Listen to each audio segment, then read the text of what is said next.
Please keep your applause going. Make it big and loud for Bill Heavey. Come on up, Bill. Woo-hoo.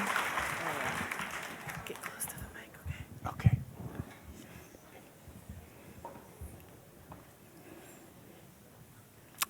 I want to talk to you tonight about something that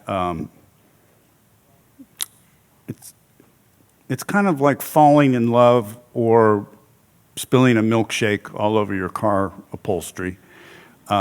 It's new and different each time, but it's also kind of the same. And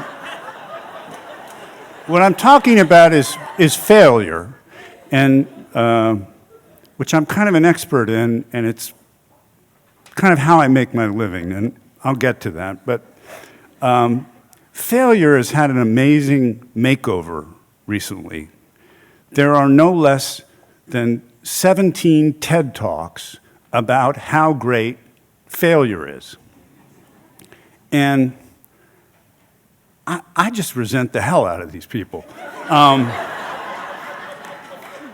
They're not real failures. Real failures don't have TED Talks. No, wait, that counts. The other thing is that I was failing before it was cool. I always wanted to be a writer. And eventually I became a freelance writer, and through a very circuitous path that I don't understand myself, I became, my best client is Field and Stream, the hunting and fishing magazine that's so popular with moth audiences like you guys. And in fact, I write the back page column every month for Field and Stream. And I can already see the little thought bubbles above your head, so I'll answer those questions. I didn't vote for the guy. I'm not a member of the NRA. Most of these teeth are the ones I was born with. And yes, of course, my mother is deeply disappointed. I had tremendous potential. When I first started writing for Field and Stream, I looked at the masthead and realized that experts were overrepresented.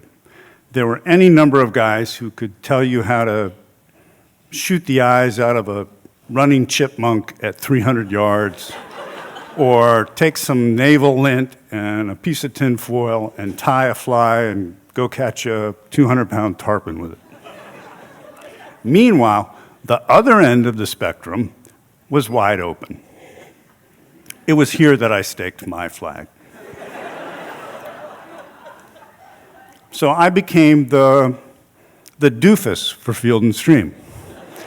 And I wrote about what actually happened to me. So I was the guy whose fishing trip might end 10 minutes after it started because I capsized the canoe and all my gear sank to the bottom of the river.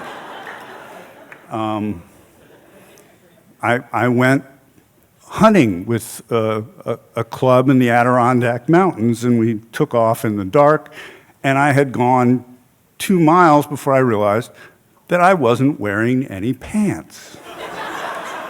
I had on several layers of long underwear, but no pants. I can't go back to that club.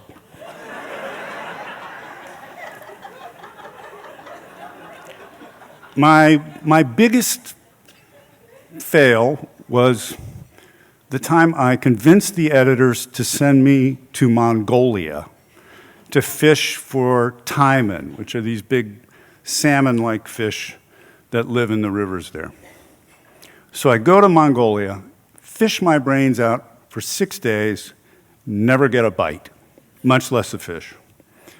The guide is completely freaked out. He says, "This has never happened to me." I said, "It's happened to me." So I go back, I've spent all this money on a thing, complete fail. The readers loved it.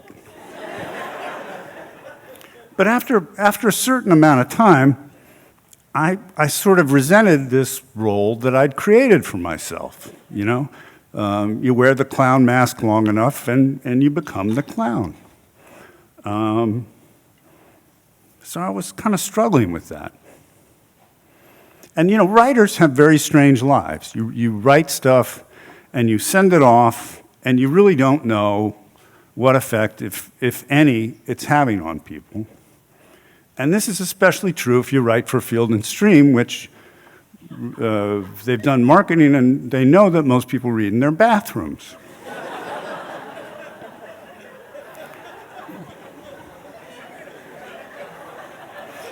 But every once in a while, if you're lucky, you'll get sort of a moment of illumination that changes your perspective on things.